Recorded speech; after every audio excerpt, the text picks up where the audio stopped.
নর্মদে হর। আমি এখন গুজরাটের মুকসুনাথ মন্দিরে আছি। খুব ভালো লাগছে, সব কিছু ভালোই লাগছে। মা নর্মদার পরিক্রমা অনেকে ভাবেন খুব কঠিন কাজ। একদম কঠিন কাজ না। পুরোটা পরিক্রমা করতে হবে এমনও কোনো মানে নেই। তুমি যদি কিছুদিনের অনুভূতি নিতে চাও যে মা নর্মদার কাছে আমি কিছুদিনের অনুভূতি নেব, তা আসতে পারো। তারপরে মা কী করবেন মাই জানেন। তোমার জীবন পুরো বদলে দেবেন। একবার আসো, সবাই আসো। অমরকণ্টক থেকে হাঁটা শুরু করো বা ওমকারেশ্বর থেকে।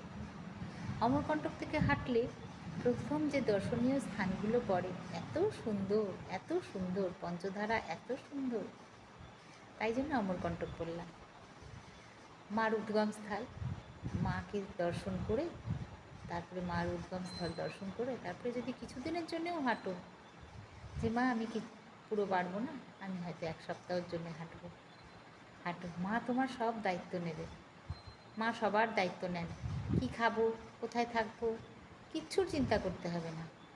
খালি ভরসা করে মা আমি তোমার কাছে আসছি এই বলে একবার চলে এসো।